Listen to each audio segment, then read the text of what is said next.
that you're educating me now today. So she's looking to sire, so she's looking to borrow the male donkey. Right. So I threw it out a couple of times this morning, and I says I'll throw it out when I'm talking to you, because I know a few extra people listening and stuff. I would say there's like donkeys going around the place listening, saying to the boss, "Would you ever give that man a ring?"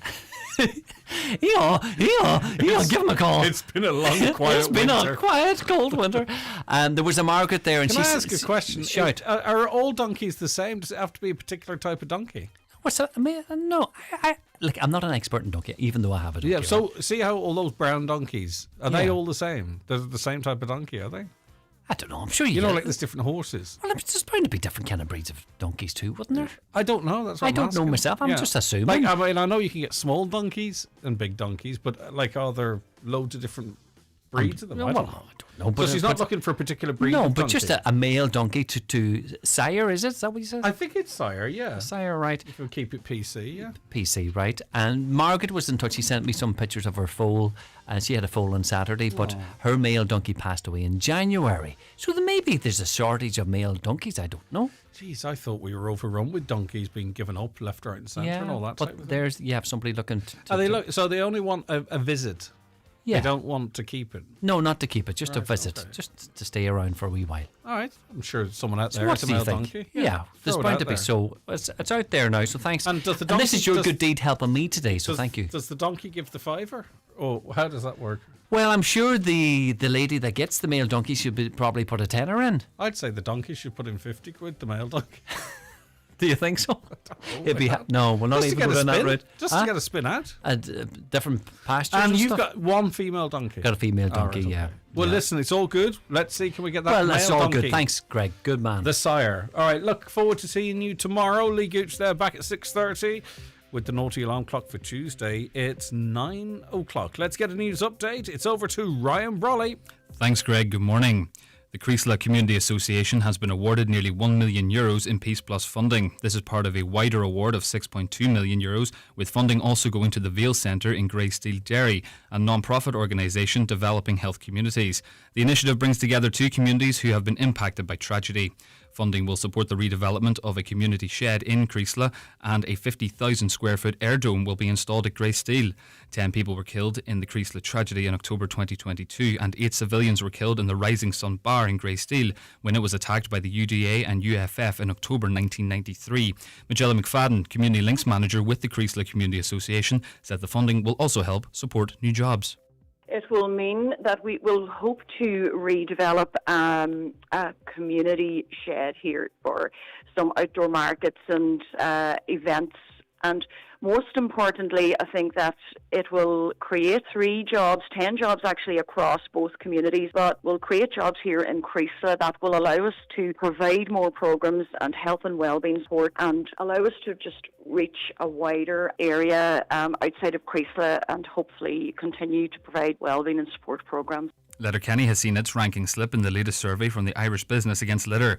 The town has gone from 8th to 21st in a list of 40 towns and cities across the country. This was due to an Antashka report noting a couple of areas which were heavily littered. The survey also crowned Sligo as the cleanest town in Ireland, and it also revealed huge improvements in some of the previous litter black spots in Dublin, Cork and Galway, while overall litter levels were on par with last year. A councillor in West Donegal is appealing for information following an incident of illegal dumping. Concrete was dumped at the roadside of the Moss to Ardra Road along the L2563. The area has been the focus of illegal littering in the past, with calls previously made for signage. Councillor Brian Carr is asking anyone with information about the incident to come forward so it can be passed to the relevant authorities. He says he intends to raise the matter at the next meeting of Donegal County Council's Environment Committee. We're going to have to do something. We're definitely going to have to introduce signage. So at my next meeting, the environment meeting, I'm going to be asking for the council to put money towards signage and possibly covered cameras to see what is happening along that road. Because it's a disgrace, if you ask me, as I said, for someone to go out of the way to just pull in and reverse and empty that load of concrete on the side of the road. It's just not acceptable. And the weather will see a mix of sunny spells and showers today. While it will be dry for most this morning, showers will become more frequent as the day goes on, with some becoming heavy. Highest temperatures of 12 to 15 degrees and moderate southwest to west winds. And that's all from the newsroom for now. Back with news again at 10.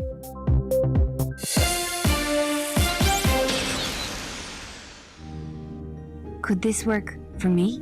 It's the first question every foster carer asks themselves. You don't need a perfect life to foster. You just need to share yours. Whether it's emergency care or a longer journey, your normal could be exactly what a young person needs. Explore what's possible with Tusla Fostering. Start with a conversation. Free phone 1-800-226-771 or visit fostering.ie. Real, rewarding, right for you.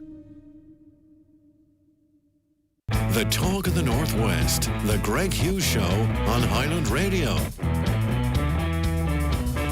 Hello and a very good morning to you. It's the start of a brand new week here on the Greg Hughes Show on Highland Radio, your number one local radio station. It's Monday the 8th of June 2026 and we're just approaching 4 minutes past 9. Loads coming up on the show and I say that because it's true. We've got so much to keep you informed and entertained over the next 2 hours. And we want to discuss what you want to talk about as well. So if there's an issue you wish to raise, some news that you wish to pass on, maybe an act of kindness, whatever it might be, well, the lines are open for you right now. Caroline Orr, researcher and producer, assisted by Shannon Wilkin, 086 60 25,000. That's a WhatsApp and that is our text number. If you want to give us a call, feel free, 074 91 25,000 or email comments at highlandradio.com. We're a radio show, but we've got a visual presentation for you as well. You can watch the whole bloomin' thing. Just go onto YouTube, Highland Radio Ireland, type in Highland Radio Ireland on YouTube, either on your laptop, your mobile devices, or your smart TV, Fire Stick, your Google streamer, and we are there. You can watch us on your big screen TV if that suits you.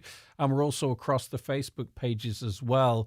Right, now, let's see what's making the headlines in the papers today. We'll start with the locals and the Donegal News, still tapping into that public anger out there that Donegal v Cork will not be on the telly. It'll not be streamed. I gave my views on this last week.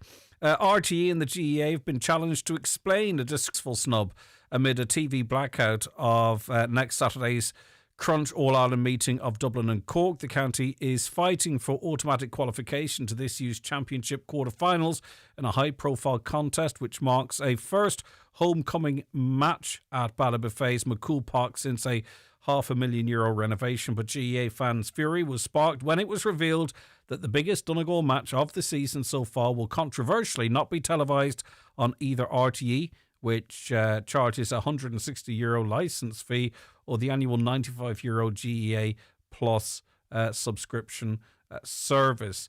It's not on telly, but to remind you, you can listen to it in its entirety, as you always can. Build up live coverage, reaction here on Highland Radio with the two Brendans and Oisin, and one of those Brendans, Brendan Devaney, will be joining us later this morning to preview tonight's DL debate, which I presume is going to be dedicated to a great extent to next week's game and all the ramifications of that. There's a lot of Northwest interest next weekend, of course.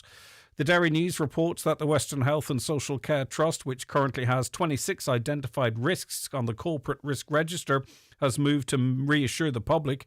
According to the Corporate Risk Register and Assurance Framework briefing note prepared for the Trust Board meeting on May 7th, 2026, the 26 risks were approved at the Trust Board meeting of March 5th, 2026. I must read that in detail a little bit later. I don't fully understand that story, but I'll read a bit deeper a little later on.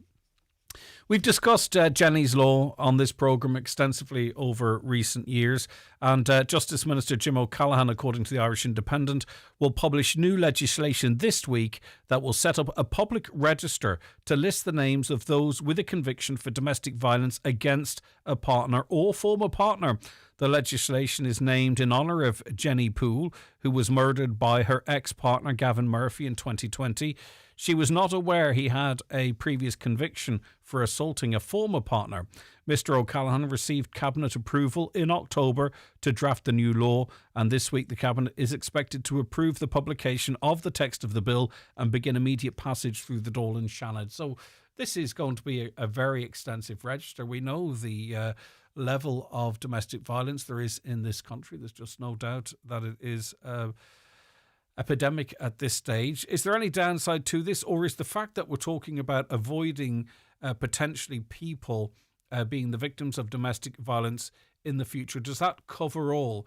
So in other words, there's no downside to this at all, or do you foresee any problems with this type of register? Like, how long are you on it for? what time is your your record clear? Does it have to be recent? All of that will have to be made clear to us, of course. But again, sort of the overriding thing is domestic violence is so bad that maybe it doesn't really matter. Well, the bill, which will be known as Jenny's Law, will provide for the names of those convicted of domestic violence against a partner or former partner to be included on a public register as part of the conviction process. The public register will be hosted on a website of the court service, and survivors will be required to provide consent before the convicted person can be named on the register. So they'll have to be very clear, obviously, with overlapping names. They'll have to be very clear as to how they identify someone. If you know where I'm saying, like if it was, I don't know, pick a name, John Gallagher, for example. Greg Hughes, not so much, although maybe it'd be more difficult with Greg Hughes because there's so few of them. But I mean, you'd have to be very clear in how you can identify the person so that someone doesn't get misidentified. And then that gets shared around, Greg Hughes is a this, that, and done. So again, how do you make sure when you provide that detail that you are clear that it's this person and not person B, C, or D? This comes up from time and time again, and there's a serious concern about baby sleep pillows and the danger they pose to babies.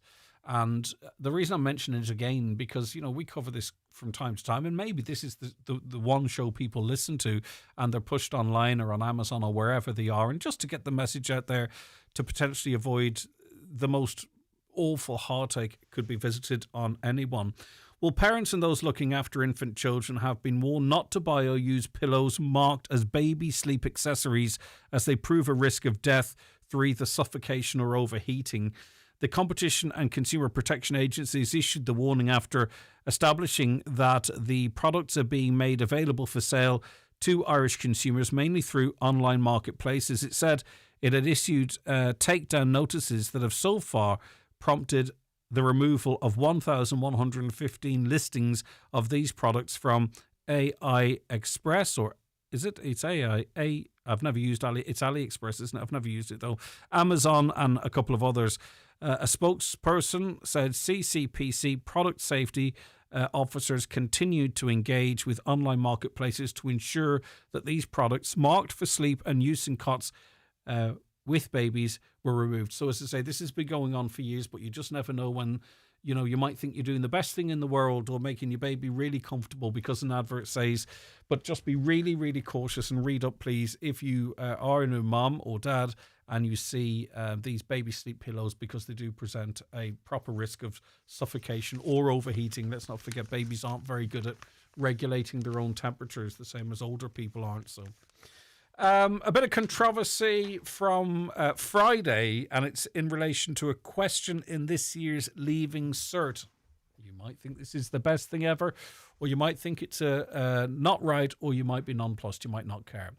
But a question about a pregnant person on this year's Leaving Cert has sparked a political row, with critics accusing the state of bringing culture wars into the exam hall. The wording appeared on this week's Applied Leaving Certificate Social Education paper. Beneath a photograph of a pregnant woman, although they're presuming it was a pregnant woman, the fifth question asked students, besides taking folic acid, describe 2 positive lifestyle changes a pregnant person should make to protect the unborn child. A question about a pregnant person is one of this year's Leaving Cert exams, and it sparked a row. What do you think about that? Maybe it's something, as I say, you're not too pushed on. I think if I were a woman, I wouldn't really like being referred to as a pregnant person. But that's me, and I'm not a woman, so I can't speak on behalf of women. So they've decided to use pregnant person rather than pregnant woman, and it's been criticised by some politicians. One said they had been contacted by a teacher who felt the wording was an affront to the rights and dignity of biological women. Now, there is a massive conversation happening in the United States, Britain and elsewhere about this space. It's lagging here, but I do note that it is being talked about here and there. Maybe you don't mind, maybe you think it's an affront to women, or maybe you don't care. What do you think? 086 60 25,000. Are you happy with the phraseology of a pregnant person for the Leaving Cert exam rather than woman? Now, this is a story relating to University Hospital Limerick, but I know that it is a story for many, many hospitals right across the country. And it's how our older people are being treated in hospital and the level of care that they are receiving. In this instance, a pensioner with severe high blood pressure was discharged from hospital in the small hours of the morning despite protests by medics and refused readmission to her nursing home. The patient, who is nearly 80, was removed from University Hospital Limerick at around 1:30 a.m. in April. It happened despite protests from nurses and other healthcare professionals over her condition at the country's most overcrowded hospital. The decision to discharge the patient was made even though her systemic blood pressure was over 180, and this is the top number read on the blood pressure monitor. Anything over 140 is considered high pressure. So you can imagine really how the family must feel that their health doesn't really matter. You would never, I don't think, would you ever discharge someone with a blood pressure reading the top number of 180? In spite of the concern, the doctors involved decided on her release to a nearby nursing home. So really, I suppose the question I want to ask is do you know, maybe you've had older people in care in acute hospitals. Do you feel that they get the care that they deserve as the people really, if it wasn't for us, you know, if it wasn't for them, we wouldn't be here at all. Do we give the proper care to older people when they need it? Or sometimes do you get a sense that, is it worth treating them? You know, do they get is the same level of scrutiny over their care? Let me know if you have any experiences about that. As I say, people talk to me about that kind of stuff off air. Maybe it's something you want to bring on air. 086 60 25,000. And weight loss drugs are proving to be very beneficial for people who need to lose weight, or for those who want to lose weight. And there's more and more evidence that their health benefits go beyond the loss of weight. And it's more and more studies. So it's not just one ad hoc study of 40 people in North Canada, right? These are proper studies. And also I note that there's a new version of these weight loss drugs to be released in the next year or two that actually burns fat as well. It's been designed to burn fat as well, not just suppress someone's appetite. So someone would be feeling less hungry, but also this drug would help them burn fat. But weight loss and diabetes jabs, and they are diabetes jabs really, should be probed as potential cancer prevention agents, scientists say. A study found injections used to tackle obesity and type 2 diabetes, including Mounjaro, Wegovy and Ozempic, may have wider benefits for one's health. US experts studied data on more than 161,000 patients who were obese but did not have diabetes and had not been diagnosed with an obesity-related cancer. Of those, half used one of the new drugs, while the rest were given consultation on diet and exercise. Analysts revealed that those who took the GLP-1 medication displayed a 41% reduced risk of obesity-related cancer. That's massive. It's massive for individuals, it's massive for families, it's massive for health services as well. So if it does turn out that they have those type of effects, I think really what it's actually proving is what we known already, that the disease that is obesity is responsible for, you know, a daisy chain of diseases as well. And if you can tackle the obesity like these drugs do really effectively, it would seem, then you lower the risk of contraction of obesity-related diseases such as cancer. All right, that was a run through the papers this morning. Here's how you get in touch with the show. The Greg Hughes Show on Highland Radio. Text WhatsApp 086 60 25,000. Call 074 91 25,000 or email comments at highlandradio.com. Newspapers are kindly supplied by Cosgrove Centra, Mountaintop Letterkenny. Now with the new look Mountaintop Diner. The Greg Hughes Show with City of Derry Airport. Direct year-round services to London Heathrow, Birmingham, Manchester, Liverpool, Edinburgh and Glasgow are available from £14.99 one way. Visit cityofderryairport.com.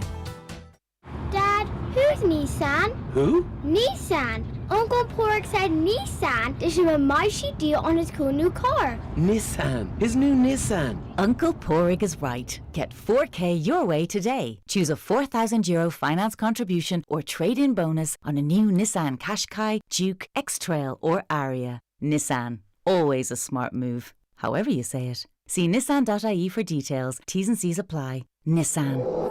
Defy ordinary. To childproof your home, get down on your hands and knees to see what your toddler sees. Go from room to room and look for dangers. Do the same outside. Visit mychild.ie for advice on pregnancy, baby and toddler health. Thinking of changing your floors? Why not see what Florid Letterkenny has to offer? Florid have a large selection of solid, semi-solid and laminate click vinyl wood flooring together with a fantastic choice of parquet, herringbone flooring, all at incredible value. Don't delay. Call Florid today on 087 161 7008. Soak up the sun this summer at Home Store and more. From stylish garden furniture to sizzling barbecues, twinkling solar lights and colourful garden decor. Stylish parasols and spacious gazebos, all your sunny day heroes. A welcoming smile as you walk through the door. More choice and more savings we're famous for. Drop by your local Home Store and more, or shop online at homestoreandmore.ie. Home Store and More. A happy home. Hegarty's Home Interiors Buncrana, the biggest direct importer of sofas, beds, mattresses and flooring in the Northwest. Best in stock deals on selected sofas and corner sofas. Best in stock deals on gas lift beds. Best in stock on mattresses. Best in stock deals on laminate flooring, semi-solid flooring and carpets. Full fitting service on carpets and wood flooring. With a free delivery service throughout the Northwest, including all of Northern Ireland. Hegarty's Home Interiors Buncrana. Always lower prices. Highland Radio Time Checks brought to you by EirGrid, the operator and developer of Ireland's electricity grid. EirGrid, powering up communities, powering up Ireland. The time is? The time now is approaching 20 minutes past 9.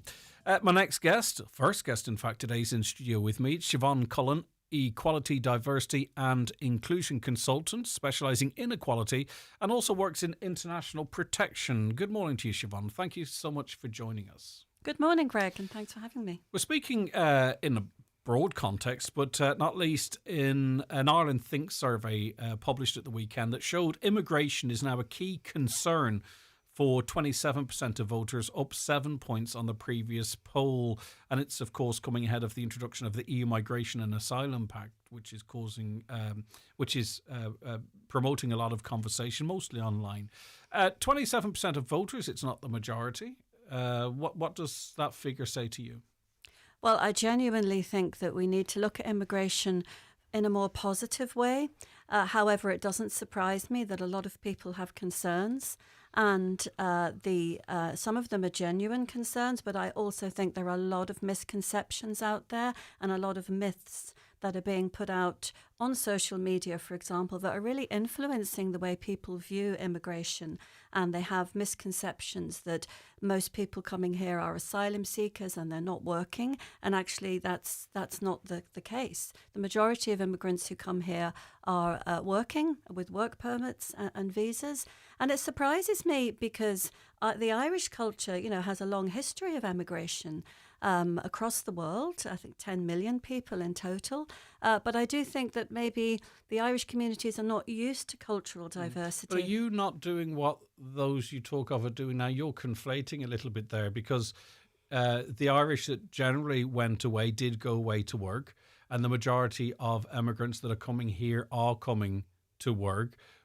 But it's really, those aren't the people that are often talked about online, is it? It's those that maybe have come here and they can't work, or they can't work for a while. It's those coming here for protection.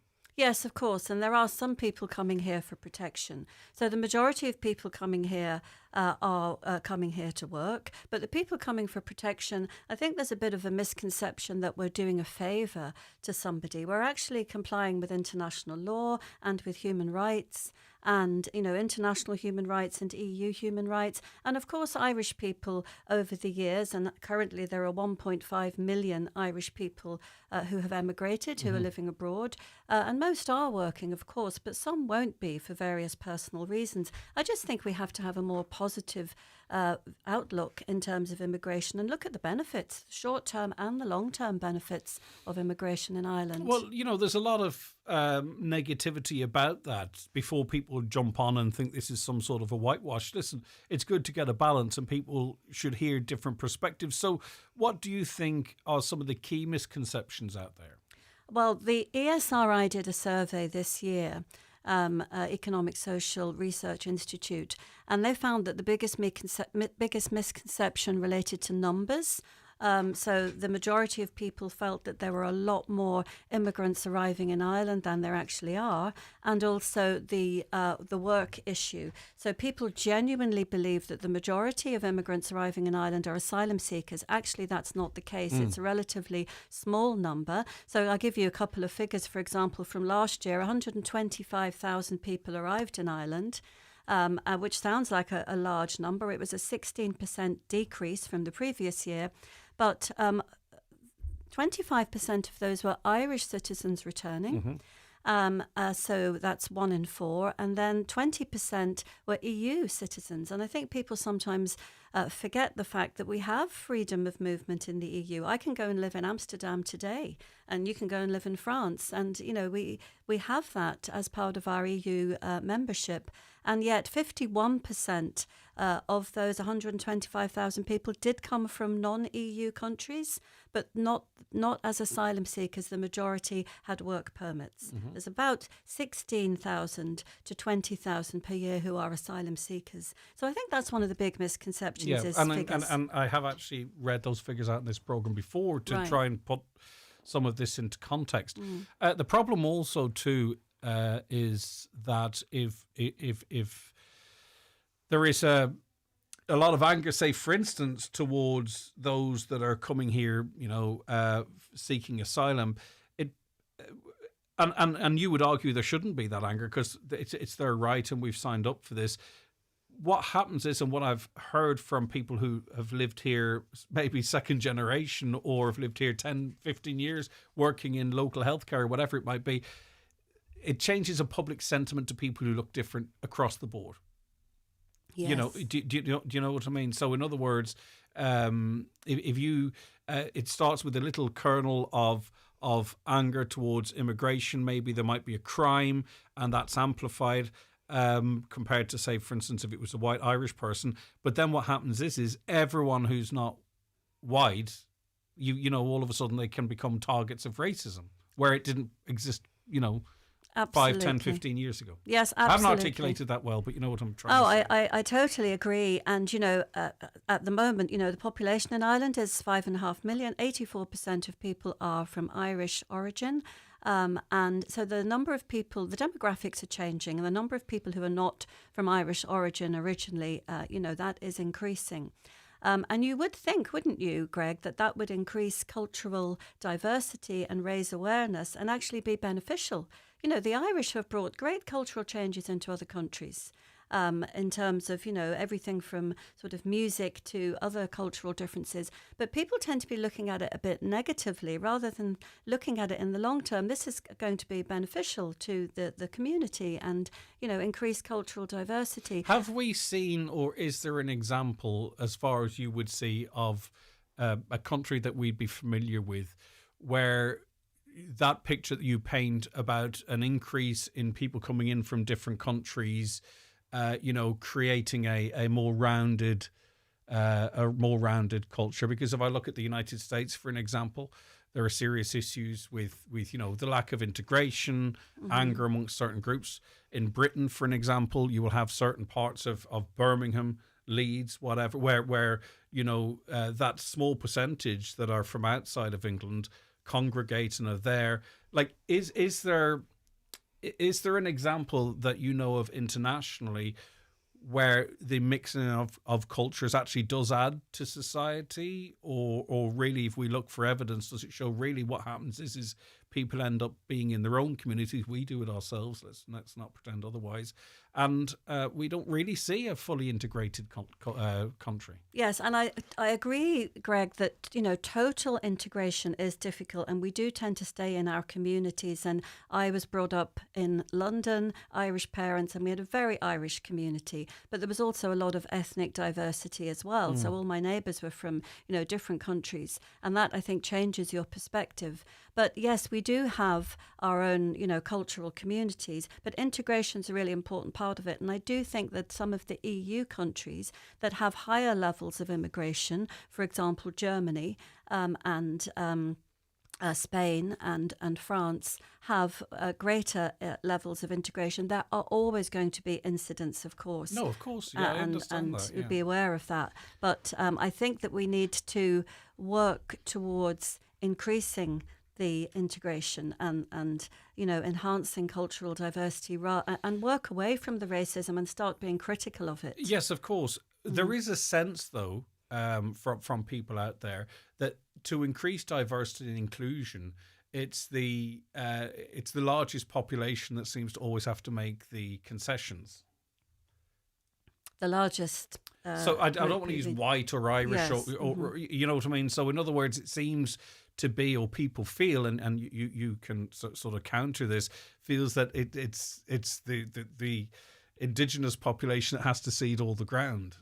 Yes, and in some ways that is correct. And I have to say, I can see the challenges that people face. And I can see that if you're in a community that doesn't have a long history of cultural diversity, it can appear to be concerning. And for me, raising awareness is the key issue. And if we were to bring it into, for example, educational curriculum and start raising awareness. But yes, you're right. The people who are the indigenous population do have to make allowances. But we're complying, of course, with international law and human rights. We're all humans. And we need to start changing the perception, I think, that regardless of where we were born or where our family tradition is from, we are entitled to live and, have accommodation and be employed. And also, I think we need to raise awareness about the real benefits of immigration in Ireland to the economy and to the workplace, in particular areas such as healthcare, as you know. Tourism. And tourism, absolutely. Yeah. And I think that raising awareness, and yes, you're right, there are challenges for people, and I think we just have to get the balance right and acknowledge the challenges, but also raise awareness. I'm old enough to remember waves of immigration. In the 90s, early 2000s, places like Bundoran and other seaside towns, the population almost doubled with people coming from different countries and working. And I don't recall any anger or issue with that. I just wonder if we'd be having this conversation now, Siobhan, if we hadn't had years of... I'm just going to use some of the phraseologies out there, not that I subscribe to it, but, busloads of men coming to areas that has no infrastructure. Or, for instance, areas like Letterkenny, for an example, where there's huge concentration of young fellas that have equal rights to try and escape, persecution or whatever it might be. And that really is sort of, I've found... change the attitudes more than anything, and the lack of communication, and the government actually doing away with, negotiations or not negotiations, sorry, with information. They literally decided not to meet with local groups and just put these people who may well be fleeing the most worst situations. But that, I think that's driven an awful lot of where we're at right now.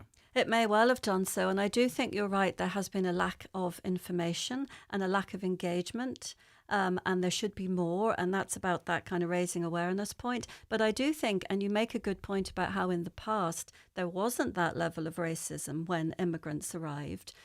I think social media has quite an influence in that regard, and it only takes one person, for example, in a particular county to be making regular posts which are misinformation often and disinformation, which is fabricated. It may be related to one particular crime, and it's posted on social media, and it influences the way people think. Well, that actually frustrates me, because I genuinely really care about society, particularly children, and anyone who's vulnerable. And it's astonishing how many Indigenous people seem to get a pass for awful crimes, whilst there's a massive focus on perhaps one person who might be responsible for crime. Like, I don't mind the anger, I don't mind but share it out, you know? Absolutely. Share it out and let's protect children from everyone or whatever group in society it might be. Yes. But I do take your point. But it's interesting, if I was having this conversation with you 3 years ago, you know, some of the language being used by the likes of Minister Jim O'Callaghan, you probably would be condemning or calling far right, potentially. You know, his language has changed really quite significantly. Like, he advocates a firm, orderly and humane approach to immigration. He's made no apologies for wanting to reduce asylum claims. The government has admitted that there's a lot of people coming here simply just for the economics of it all. And so on and so forth. And he says people should be entitled to have this open debate about these issues. Many people will agree with him. But my point being is that the language, as I say, that you might have described as far right or right leaning a couple of years ago is government policy now. Yes, and it may well be that the minister is going down that particular pathway and using that language for, you know, political credence, knowing how the people are feeling. That may well be a factor. But yes, some of the recent statements, especially in relation to the new EU pact, I think are, you know, coming across as very robust and very almost giving the impression we're clamping down. And actually, I'm looking at the EU pact from a different perspective, that actually it's solidarity across the EU and it's, you know, a consistent and fair approach across, instead of each country having its own different process and policy.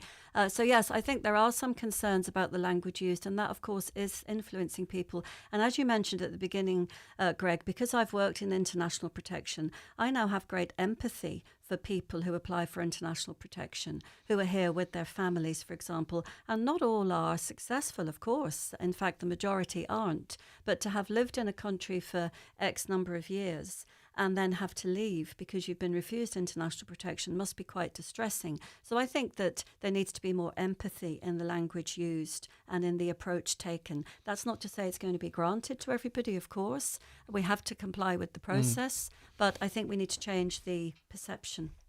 Yeah. What do you think needs to change to address people's concerns? Right, because I mean, I know you work in EDI. You're an EDI consultant, but again, it's, you know, it seems to be the Indigenous that are looking to seed everything. So, what do you think the government needs to do to understand the concerns of people, to address those concerns, and to take their democratic views on board? Well, that is a full day's work. That is a difficult one, I totally accept. I do think it's going to change in the long term because the ethnic diversity is growing in Ireland, and I think it will change people's perceptions. If you're at school now, you'll be much more used to ethnic diversity, and of course some schools are more diverse than others. And then when you're an adult, you'll have a slightly different perception. However, to answer your question, I think that the government needs to introduce training and raising awareness at education level and in, for example, in the workplace. And lots of community organisations are doing this, as you know. Do we do anything? Yes, you would know. People from different parts of the world have different beliefs, different rules, different cultures. Do we do anything at all to advise people coming here from a far-flung country that probably just simply don't know what life is like here? Do we do anything to educate them on what is culturally acceptable, unacceptable, what is right, what's wrong? I think, you know, as a government, no, we don't. There are some organisations that, you know, refugee organisations that do some of that. However, the new EU migration pact that I know there is quite some criticism of, and I can see the pros and cons of it, but one of the things they are going to do in the new screening process is they are going to have some, as well as screening people, bring in some counselling and some support. And I think that cultural awareness will be, or should be, part of that. Well, it has to be, doesn't it? Because a lot of these problems are, you know, it could be something like, you know, if I were from a particular country, women have a certain place in society, I can go up and say anything to them. Yes. Right? And I might come here and think, well, the same rules must apply here. But that causes a great deal of upset and anguish. It probably does in the home country, but also here. I'm just picking a random example for an example. And we aren't in any organised way trying to address that. And that to me is crazy. We're not trying to address it. That is correct. And I think that's probably been a challenge for the government. And it might be coming back to the point you made earlier, where sometimes, cultural groups are in silos and are, not necessarily integrating in the community. That could be one of the reasons, actually. That's a good point, the lack of cultural awareness. So I think you make a good point there. It's not just our cultural awareness in Ireland that needs to be broadened, but it's also the cultural awareness of new arrivals. Yeah, that's what I was saying to you. Is it like it always feels like, the Indigenous are seeding you know what I mean? That would be a logical, and I've been saying this for years on this programme. I don't understand it. And because it doesn't give everyone a fair crack of the whip. Yes, exactly. And we do have to get the balance right. And I know, for example, if you give the example of the Irish emigrants over the years, and I know I bring that up a lot because I do think it's an important aspect of how we perceive this. And the Irish have moved, of course, to the UK and the United States, and Australia more recently is rising in numbers. Are they trained in, the cultural... Well, have you been to Dubai? I haven't. Of course. Well... the Irish, the English go over there and religiously adhere to the local rules and regs in terms of wearing a bikini or a short skirt in public, or because it's mandatory. Yes. Well, it's also mandatory, but there's an awareness of it. Yes, that's a good point. Yes. Yeah. So there's already proof of that. I think it's a really good point that should be brought in. So when we talk about the potential changes that could be made to raise awareness and to change the misconceptions, it's not just about the Irish people. It's also about having to raise awareness for the people who are arriving in Ireland and being aware of the Irish culture. So I think the government should bring that in as part of the international protection process. In fact, I think that's a good point. Siobhan, you are obviously working in the area that working in, and you working hard on equality and all that type of stuff, and your heart's genuinely, obviously, very clearly in the right place, and that's based off your experience and knowing people and understanding them.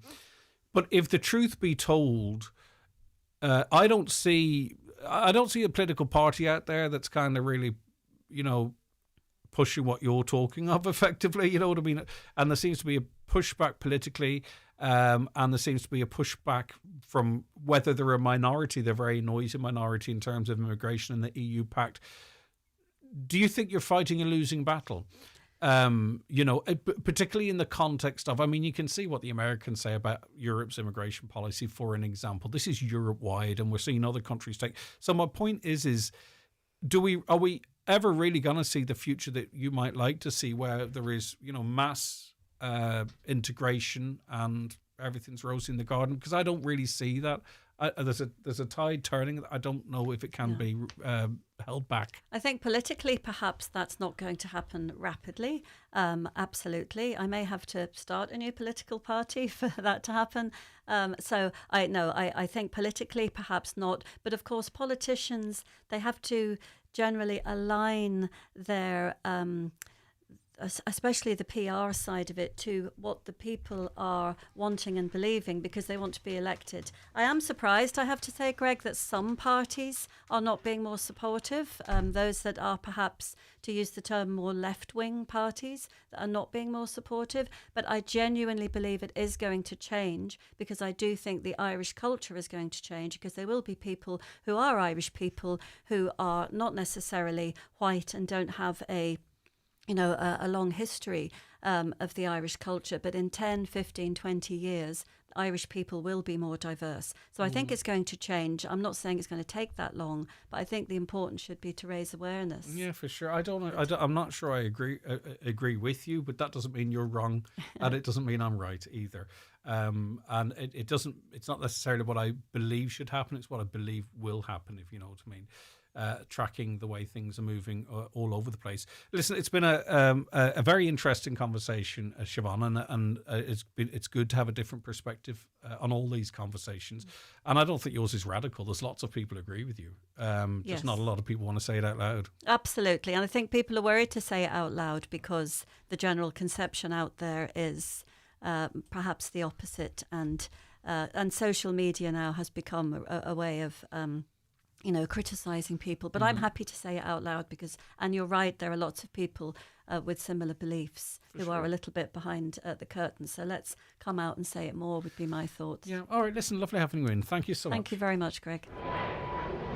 The Greg Hughes Show with City of Derry Airport. Experience the magic of Lapland this Christmas. This action-packed one-day trip is taking off 18th of December with a full itinerary of festive activities and memories to cherish with your little ones. Visit cityofderryairport.com.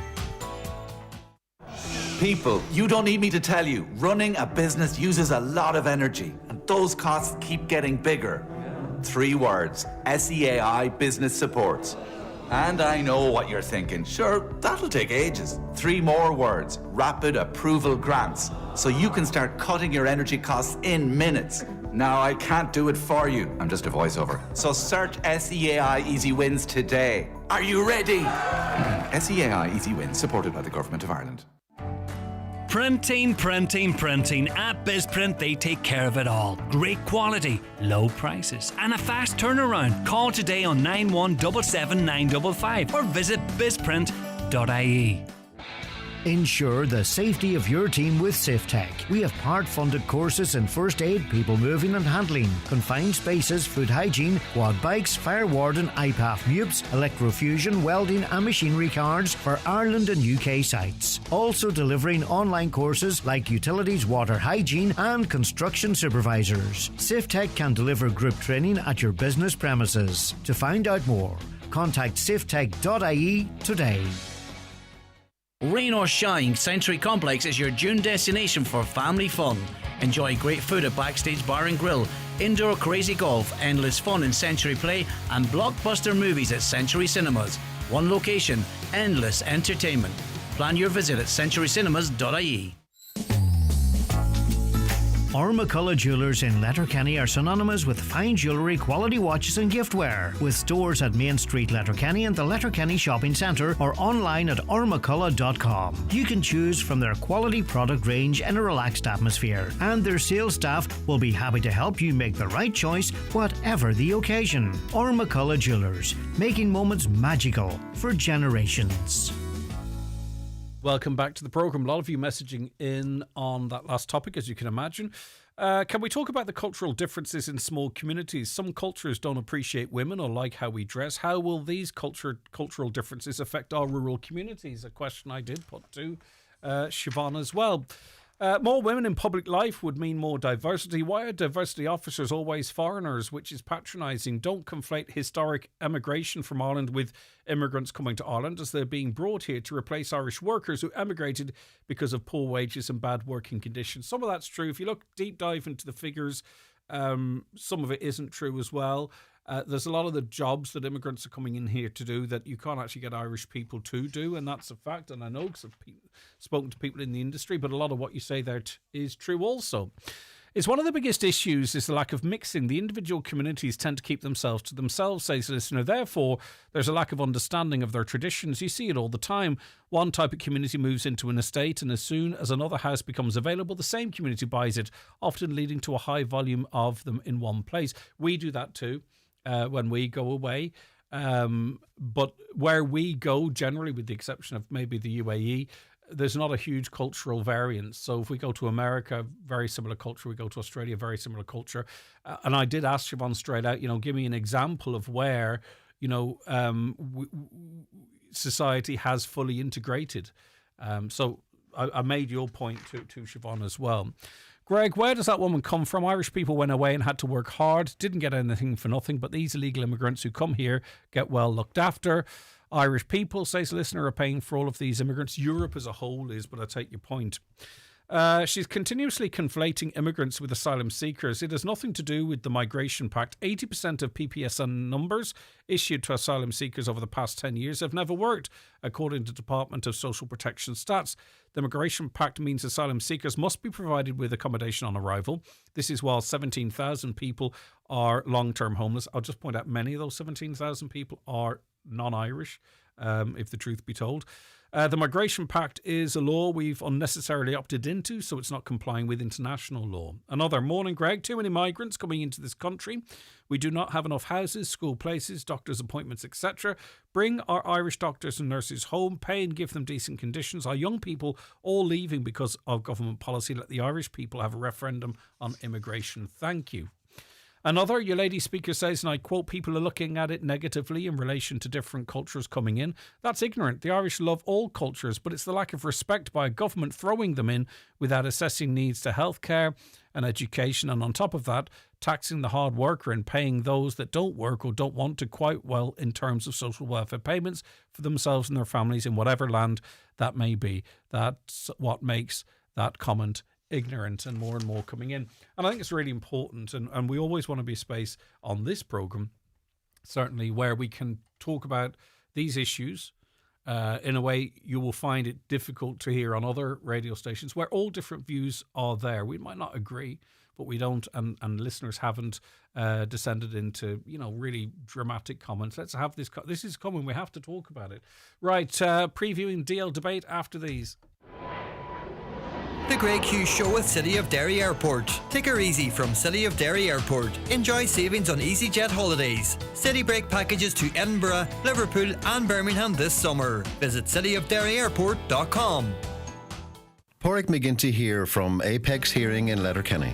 With 30 years experience, there's not many hearing issues I haven't come across. I've also seen advances in digital hearing aids getting results that we could only dream about 30 years ago. So if you're having any hearing difficulties, call in for a hearing test or earwax removal to Apex Hearing on the Neil T. Blaney Road, Letterkenny. Phone 91208222 for an appointment, or for more information see apexhearing.ie. With more routes nationwide, your TFI Local Link bus service provides connection to the wider Transport for Ireland public transport network. Save up to 30% when you use your TFI Leap card on TFI Local Link services. For route and timetable information, visit transportforireland.ie.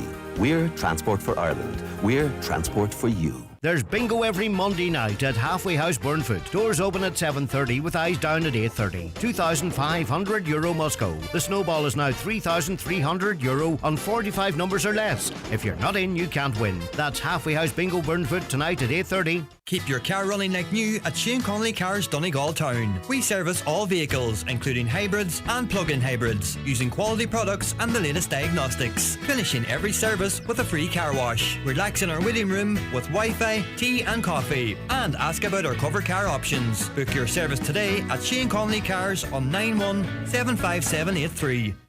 Financial abuse is when people are dishonest in how they manage another person's money, property or benefits, particularly a person who may be at risk. Surprisingly, a lot of financial abuse is carried out by people known to us. A family member, carer, neighbour, social welfare agent or worker. Prevent financial abuse by keeping in control of your money. Learn more at safeguardingireland.org from Safeguarding Ireland, supported by the HSE. Highland Radio weather updates with McElhenny's. From occasion wear to holiday essentials, find everything you need for life's special moments at McElhenny's. Explore our collection of fashion, accessories, homeware and more in store or shop online at mcelhennys.com today. A mix of sunny spells and showers today. While it will be a dry morning for most, the showers will become more frequent through the day and some will be heavy. Temperatures 12 to 15 degrees with moderate southwest to west winds. Right. Coming up after 7 o'clock this evening, it's this week's DL Debate, the GEA sports podcast from Highland Radio, with its presenter, Brendan Devaney, who's with me now. How are you getting on, Brendan? Good, G-Man, how are you? Good to see you, my friend. Right, okay, so I presume Donegal v Cork, that's going to be the big chat tonight, amongst other things. Yeah, indeed. Listen, we have some unbelievable games coming up, Greg. I suppose for us, the trip to Cork is trip of Cork coming to us is number one. But obviously the B games and the B pool, they're the real jeopardy games. So you've your championship on the line for 8 counties there. But for us, Greg, yeah, big game, Cork coming up, and a very dangerous Cork team for me. They had a brilliant performance, brilliant one against Meath the last day, even though they lost their captain after 57 minutes. and he'll obviously got a red card. That'll be a big loss for them. But they're a big physical, power-running team, Greg, and they're a dangerous opposition for us. Yeah, and they're coming up, obviously, to the Lions' Den, but it's a big new pitch for everyone. That's it. There's so much talk about this pitch, Greg, and there was when Giles Burns announced that it was going to be played in Ballybofey, no one in Donegal seemed to know that information, so he kind of dropped that, put that out there. But yeah, I think there's been a lot of talk about the pitch being ready, and is it ready for this match, and it's not. But listen, obviously it is, and the game is going to be played, and we look forward to going back to Ballybofey, because as I said, we have an unbelievable record there, like only 2 defeats in 20 years. Hopefully we don't see it cutting up and slipping. I hope it is ready, because you do sometimes see that on newly laid pitches, but hopefully we won't in this case. I put it to Oisin last week. He says not a chance, but there would have been a familiarity with that pitch for the Donegal squad. That's not a factor, is it? It's just grass. It's just grass, isn't it? There would have been a thing where, you haven't played on it this season, so it's not really a familiar. You just prefer to have a few games on it, yeah. But I think everybody knows the ground that well. They'd feel very comfortable. They obviously do a few training sessions on it as well, which will test the pitch in its own manner. Now, I'm sure they'll be lighting up, because the McCool Park crew won't want anything too heavy on there, but it will give them a bit of a feel for it, because there will be, with a new pitch, like a certain amount of give, a certain bounce of the ball that you will want to get used to before the big game. How will the game go? I kind of feel Cork are coming up with almost nothing to lose, or everything to lose, you could say it like that. There's a lot of pressure on Donegal. We've had our lows and we've had our highs. It's very hard to know how it will go. My feeling is that Donegal will blow them away, but that could be stupid. Good man, Craig. Listen, if Donegal played their best, they won the game. Now, you look how focused we were in Kerry, our efficiency in front of goals, how well we play, how well we approached the match. It was back to the real Donegal after slipping against Down. So it's a matter of just of our guys being on it and being at their best. And we've been lucky, obviously, with injuries. There was a lot of injury talk going into the game. All that there dissipated when we seen the starting team. I'd never any doubt we actually would beat that Kerry team, sending off or not, once I seen our starting 15, because it was top class. So I think that's the big thing for us. It's just our own performance levels at home. You'd be relying on Cork trying to upset that in some way for the game to tip in their balance, because they are a good side. They're a dangerous team, no doubting. But if we played our best, we'll beat them. And when you look through the fixtures list for next week, I mean, there's great games everywhere, isn't there? There's pretty much all of the games you'd love to watch. Mayo versus Tyrone's a cracker. Yeah, huge game. Louth Armagh. The stories behind pretty much all of the games, Cavan Dublin, and so on. The only thing is to say, Greg, with those games is that you'll still get into a pre-quarter final if of course. If you're beaten. So there's a lot in line, because you just want to be in the quarter final. Plus, even for your own confidence, if you're going to go further in the competition, you want to be beating the team that you're playing, to know that you can take a team out in Croke Park. But certainly it's the B games there. If you look at the phenomenal season Roscommon have had, Connacht champions, like they lose narrowly to Tyrone by a point last day. They're away to Monaghan. Like, that's a sticky one. I mean, great game though. Yeah, so they're massive game. You think Kerry will probably beat Kildare. Derry Meath again. It's all in the line. Cracker, yeah. Meath this year. How can Derry cope with them? So yeah, some fascinating tussles in there, and can Cavan put up the Dubs? Great time for Cavan to be hosting the Dubs as well. So yeah, some great ties in there, and the new format of the championship has really put great energy into the All-Ireland series. A lot to talk about tonight. You've got some great guests, as always. You have them every week. We're kind of spoilt at this stage. Pat McBurty is going to be on the show. Cork GA writer Dennis Hurney. And I'm always really interested in sort of the away team's perspective on this. Cork's a million miles from here. What are they thinking? Maybe their eyes are on hurling, I don't know, but it's going to be really interesting to see what Dennis has to say about how he thinks his team will fare and the attitude coming up here. And Niamh Connell's John Gilday on as well. So a great mix there, Brendan. Yeah, and listen, as you said, Greg, I do different podcasts, and I'll be ringing people all over the country, because particularly when you're that far away, to get a grasp of where Cork are at in terms of the mindset, the team, any potential injuries, or who's informing that, you need to find that. So Dennis will bring that. And again, first time Patrick McBurty to be on the show, obviously he's been doing stuff with GA Go. So it'd be great to get his insight on what he's seen of his teammates this year, and I suppose how he's getting on in his new role in the media. Everyone seems to be on GEA Go. The other people not standing there at one point was me, you, and Caroline. I mean, no wonder it's 95 quid a season. They had about eight people standing giving their opinion. So I was joking with Aaron Kieran about this last week, because obviously the cameras are at McClough Park, but they're not streaming it. So I was like, listen, could you just divert 5 or 6 of them people, maybe set different places? I could do it. Look, I've even got the white runners. Look. The white runners, yeah, you're trendy, Greg. I know you'll never be like. I'm waiting for the call up. Listen, Brendan, looking forward to the show tonight. Look after yourself. Thanks very much indeed. That's Brendan Devaney there. DL debate just after 7 o'clock tonight. Now back after the news. The Greg Hughes Show with City of Derry Airport. Pre-book and save on airport parking, fast track and access to the Amelia Earhart Lounge at City of Derry Airport for a stress-free start to your trip. Visit cityofderryairport.com. McGowan Hearing, one of the longest established audiologists in the Northwest, now have weekly clinics in Letterkenny, Buncrana and Carndonagh. Book your free hearing aid consultation at one of these clinics, or with audiologist Darren McGowan in your own home. Call 07191 00208 or visit McGowanHearing.com. Crawford Tiles Castlefin, massive summer VAT-free sale, Monday the 15th to Friday the 19th of June. 23% off everything in store. That's right, we'll pay the VAT for you. Tiles, bathware, wood flooring and much more. Don't miss this limited time opportunity to transform your home and save big at Crawford Tiles. We've got it covered for you. Telephone 9143942. Charge into summer with TUI and secure your holiday today with deals for families and adults flying from your local airport. Holiday sorted. TUI. T's and C's apply. We try all sorts of things to make life less stressful. Yoga, hot yoga, goat yoga. Now you can relax and take 5 with Dacia's extended 5-year warranty and a trade-in boost up to €750 on the high-tech, high-spec range starting from just €18,890. Dacia. Drive more for less. Price excludes delivery and related charges. T's and C's apply. See dacia.ie. Get value you can't argue with at Tesco with our amazing club card prices.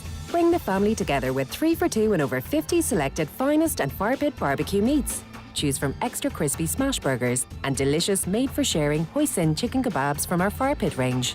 Or juicy and flavourful Irish Angus quarter pounder burgers 4-pack and sweet and smoky Irish lamb kebabs from our finest range. Can't argue with that. Shop in-store or online. Tesco. Every little helps. Available at most stores. Prices vary in Express. The Buncrana Golf Club development draw is here, with over €40,000 in prizes up for grabs. The grand prize is a stunning Hyundai i30 N-Line, plus 4 other fantastic prizes worth over €10,000. Tickets are available online at driveathomedraw.ie or from any club member. Don't miss your chance to win big and support Buncrana Golf Club. Get your tickets today. Live, on air, online and on the Highland Radio app. This is Highland Radio News. Good morning with the Highland Radio News at 10 o'clock. I'm Ryan Brawley. As part of a €6.2 million Peace Plus funding announcement, the Creasla Community Association will receive almost €1 million. The funding will be shared with the Veal Centre in Greysteel, Derry and the non-profit organisation Developing Health Communities. The initiative brings together 2 communities who have been impacted by tragedy. The redevelopment of a community shed in Creasla will be seen with the support of the funding, while a 50,000 square foot air dome will be installed at Greysteel. 10 people died in the Creasla tragedy in October 2022 and 8 civilians were killed in the Rising Sun Bar in Greysteel when it was attacked by the UDA and UFF in October 1993. Magella McFadden, Community Links Manager with the Creasla Community Association, says the funding will also help support new jobs. It will mean that we will hope to redevelop a community shed here for some outdoor markets and events And most importantly, I think that it will create 3 jobs, 10 jobs actually across both communities, but will create jobs here in Creasla that will allow us to provide more programs and health and wellbeing support and allow us to just reach a wider area outside of Creasla and hopefully continue to provide wellbeing and support programs. Immigration is among the top issues for voters, according to a new Ireland Thinks poll, up 7 points. 27% of participants in the survey named it as their top concern, with housing remaining the top issue overall at 49%. Debate has been sparked as the EU Migration Pact is set to come into force this week, which aims to overhaul how the European Union deals with migration. Sinn Féin opposed the pact, with Donegal Deputy Padraig McLaughlin saying the party will seek a special debate on the pact tomorrow. On today's Greg Hughes Show, Equality, Diversity and Inclusion consultant Siobhan Cullen says there should be a change in perception on migration. Well, I genuinely think that we need to look at immigration in a more positive way. However, it doesn't surprise me that a lot of people have concerns, and some of them are genuine concerns, but I also think there are a lot of misconceptions out there and a lot of myths that are being put out on social media, for example, that are really influencing the way people view immigration. And they have misconceptions that most people coming here are asylum seekers and they're not working. And actually, that's not the case. Letterkenny has seen a fall in its ranking in the latest litter survey conducted by business group Irish Business Against Litter. Previously, it was in 8th position out of 40 towns and cities across Ireland for cleanliness. The town now sits in 21st. Shane Beattie has more. The An Taisce report on Letterkenny states that a couple of heavily littered sites brought the town down in the IBAL ranking. They say that the approach routes to Letterkenny were deserving of the top litter grade, as was the residential area of Ashlon. The report continued to describe Letterkenny Town Park as a wonderful park environment. However, it states that Aldi was the most heavily littered site surveyed in Letterkenny, with findings showing that litter was trapped at the base of the perimeter hedging, beneath trolley bays and generally around the entrance. They also noted that the deposit return scheme at Aldi also fared poorly. The Consumer Watchdog is warning against potentially fatal baby sleep pillows. It has issued takedown notices for the products, which are primarily available through online marketplaces like Amazon. The Competition and Consumer Protection Commission says the pillows are marketed as sleep aids for babies, but pose a risk of suffocation and overheating. Director of Communications Grania Griffin says the CCPC is working to have these products removed from the market. Babies do not need pillows, and not only do babies not need pillows, putting a pillow in a cot is actually fundamentally unsafe. Like, the HSE have such clear information on this. You don't put anything soft or squishy or anything like that in a cot with a child. You just put them down in a cot, clear of obstacles, and let them go to sleep. There are concerns of secret cheating in exams through smart glasses and hidden earpieces. The head of England's exams regulator is warning the growing use of smart technology could make cheating harder to detect. It comes as thousands of students begin a second week of junior and leaving cert exams this morning. Technology correspondent Jess Kelly says some new products such as cheat earpieces are very subtle. There are spy earpiece, hidden wireless headphones, hearing cheating earbuds, and they're being advertised as cheats. The earpiece itself, it's tiny. It's kind of like the cotton part of a Q-tip. It's that kind of size. It pairs to a device. You can also get a set that has a microphone as well. So if you wanted somebody to be able to, whether it's read your essay to you or something like that. And the weather, a mix of sunny spells and showers today. While it will be a dry morning for most, the showers will become more frequent through the day, with some being heavy. Highest temperatures 12 to 15 degrees with moderate southwest to west winds. And that's all for the newsroom for now. Back with headlines at 11.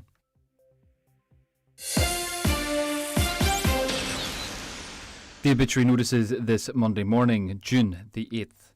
The death has occurred of Thomas Tommy Ward, Longacre, Gord Cally, Kerry Keel.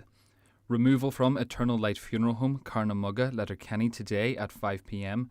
Going to Fanet Presbyterian Church, Kerry Keel, arriving at 6 p.m. to repose overnight. The church will remain open until 8 p.m. for those who would like to pay their respects. Funeral service tomorrow at 2 p.m. Burial afterwards in Milford Presbyterian Cemetery. Funeral service can be viewed on Patrick Sweeney Funeral Director's Facebook page. Family flowers only. Donations, if desired, to RSC Donal Residents Comfort Fund. The death has taken place of Kathleen Floyd, née McBride, 129 Beldew, Strabane, and formerly of Glebe, Sion Mills. reposing at Quigley's Funeral Home today from 7:30pm, with removal at 9:15pm to St Mary's Church, Melmount, to repose overnight. Requiem Mass tomorrow at 2pm. Interment afterwards in the adjoining cemetery. The Requiem Mass can be viewed live via the parish webcam. The death has occurred of Hughie McGinty, Sally, Drimderry Doonan, Clohan, reposing at his home. His remains will leave his home at 10:15 tomorrow for 11am Requiem Mass in the Church of Our Lady of Perpetual Succour, Glenfin, with burial afterwards in Kilworth Cemetery. The funeral Mass can be viewed on the parish webcam. Rosary at 9pm. Family time from 11pm and on the morning of the funeral. A shuttle bus will operate from the Reelan Bar car park. The death has taken place of Mary Bridget Marie McMonigal, née Kelly, 40 Peacock Road, Sion Mills, and formerly of Cavanagh Strabane. Funeral leaving the funeral home today at 6:30pm to the Sacred Heart Church, Derry Road, to repose overnight. Requiem Mass tomorrow at 11am. Interment afterwards in St Joseph's Cemetery, Glenmornan. The Requiem Mass can be viewed live via the parish webcam. Donations in lieu of flowers, please, to Woodmount Nursing Home Residents Comfort Fund, care of Quigley Funeral Directors, Newton Place, Strabane. The death has occurred of Kathleen McHugh, née McGeady, Mulla, Ruski, Roscommon and Newton Cunningham. Funeral Mass today at Our Lady of Mount Carmel Church, Ruski at 11am, followed by burial in Burt Cemetery, arriving at approximately 4pm. Donations in lieu to Mayo Roscommon Hospice, care of Rogers Funeral Directors. House private, please. The death has occurred of Annette Devine, Creetland, St Johnston, and formerly of Drumuckla Raffo. Funeral from her late residence this morning at 10:40am, travelling to St Baheen's Church, St Johnston for 11am Requiem Mass, followed by burial in St Columbus Church Cemetery, Dromahal. Family flowers only, please. Donations in lieu if desired to Conani Day Services and Alzheimer's Society Donegal Branch, care of any family member or Kelly's Funeral Directors, Raffo. The death has taken place of Mary Strain, née Callan, formerly of Corraduty Convoy. The funeral will leave from the home of her daughter Caroline and son-in-law William McKinney, Listillion Letterkenny, today at 1:15pm, going to St Ninian's Church Convoy for 2pm funeral service, followed by burial in the family plot in the adjoining graveyard. Family flowers only, please. Donations in memory of Mary to Archview Lodge Nursing Home Comfort Fund, care of any family member or Terence McClintock Funeral Director. The death has taken place of Mary McIntyre, née Harris, 447 Milltown Convoy. Funeral leaving from her home today at 10:30am, going to St Mary's Church Convoy for 11am funeral mass, followed by burial in the family plot in the old graveyard. Family time, please, on the morning of the funeral. Family flowers only. Donations in memory of Mary to Brinley Manor Nursing Home Patients Comfort Fund, care of Terence McClintock Funeral Directors. The death has taken place of George Harkin, Lower Glebe, Clonmany. Funeral leaving from his home today at 1:30pm, going to St Mary's Church, Clonmany for Requiem Mass at 2pm, with burial afterwards in the adjoining cemetery.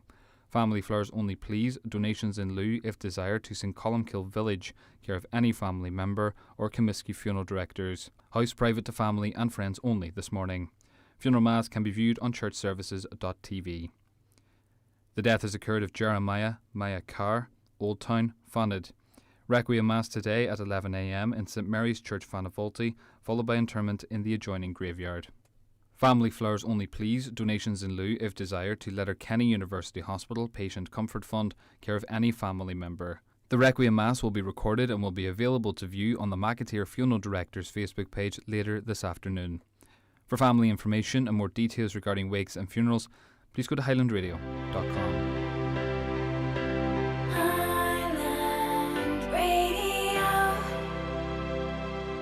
With a great summer of sport ahead, find a new TV the whole family will adore at Curry's. Whether it's watching the goals fly in, the big putts drop, or a backhand winner, everything looks better on our stunning range. Plus, enjoy free delivery on TVs 50 inches and over. So if you love sport, don't miss the amazing offers in-store and at currys.ie. Curry's, for the tech you love, at prices you'll adore. T's and C's apply, subject to availability. Offer ends July 19th. Where your opinion matters. The Greg Hughes Show on Highland Radio. Now I'm joined in studio by Laura Byrne, who's Elevate 55 project worker with the Donegal Youth Service. Good to have you back in studio. How are you? I'm good, Greg. How are you? Excellent. Now, it's well established now at this stage, but for those who are a little bit behind the curve, Elevate 55 was formerly the Loft Summer Programme, but I've done Elevate 55. It's been around for a bit, hasn't it? We've been around for a little while. It was just a little rebrand, but we're still, in principle, the same. Right, and you know, this is fantastic for people in and around Letterkenny because there are parts of this county that simply don't have these resources and we're crying out for them. So, you know, it's fantastic that they're there. So are we talking particularly about, you know, what younger people can do during the summer, you know, school's out, all that kind of stuff? Exactly. We've got a lot of young people that now have got a lot of time on their hands during the summer holidays and absolutely well earned to have a little rest. But we know that keeping people busy is good. So we've got a really full programme and really varied activities to offer young people from the ages of 8 to around about 18, starting at the end of June and running all the way through to August. And it's broad, isn't it? I mean, it might be a game of pool. It could be maybe, you know, exploring your artistic side. There's a lot going on for younger people with various interests. Yeah, really, really broad. So on a daily basis, we have the drop-in, which is based in Letterkenny. We're on the Port Road, 16 to 18 Port Road, and we're on the top floor above Donegal ETB. Most people say, oh, opposite the old grill. Yeah, that's exactly where we are. Okay. So we are on the top floor there, and we have drop-in that runs there Monday to Thursday from 12 o'clock till 6, Friday 12 till 9, and Saturday 2 till 6. Super. We're the only service that runs 6 days a week. And what kind of stuff is on site then for kids dropping in? On site in the drop-in, you can just call in from the ages of 12 to 18. And we've got pool, we have table tennis, we have a range of different gaming consoles, we have chess, we've got art resources, we have a fully kitted out band room. So we've got access to instruments, and we've just put in a brand new drum kit as well, which we're very excited about. We've got recording equipment for any young people that are interested in looking into a bit of music production. So a whole range of things there. And we also have really comfy sofas, free Wi-Fi, tea, coffee, snacks. Now, that's what's there on tap. But also there's a series of programmes being run too, or specific interest stuff. So talk to me about that. Has that begun already? Or So we have a weekly programme that we run throughout the year. Brilliant. And that's an evening-based programme. And actually, in the summer, we know that we maybe like our lions after we've had a busy time at school.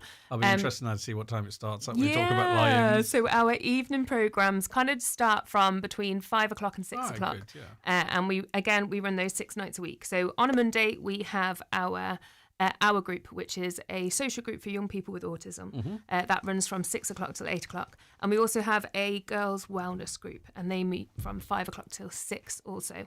And the girls' group is really exploring what the girls want to have a look at. It could be baking, it could be health and beauty, it could be sport, it could be anything really. It's tailored by the girls themselves and what they're interested in.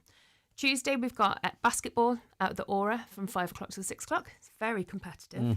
And then we also have our creative nights. So our junior groups, we're talking ages 8 to 11. They come in and they take part in all different types of arts and crafts. And then from 6 o'clock to 8 o'clock, it's a little bit more chilled out. It's for our ages 12 to 18 to explore things like digital drawing, animation, music, media, sketching. It's a really, really nice evening.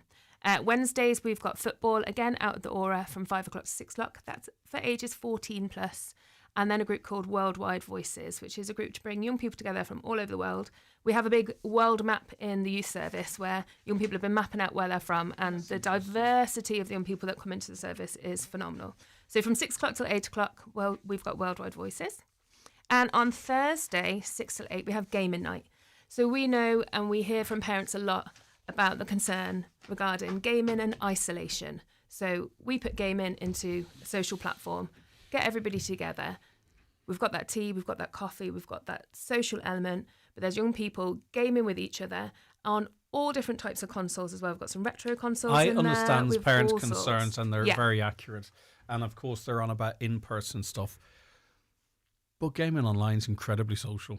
Of course. Like I don't have as much time as I used to, but you're literally playing with people all over the world, making friends with people all over the world. And whilst the person might be in their own space on their own, you can't underestimate their friends circle. It's huge.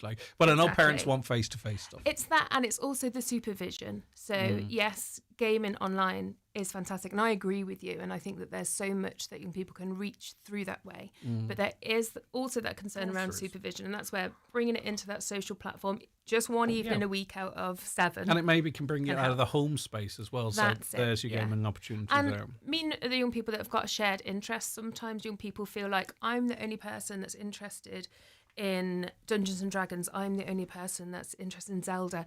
And then actually they might come along to game in night and they meet somebody else that also has that always interest. someone's the same interest. Yeah.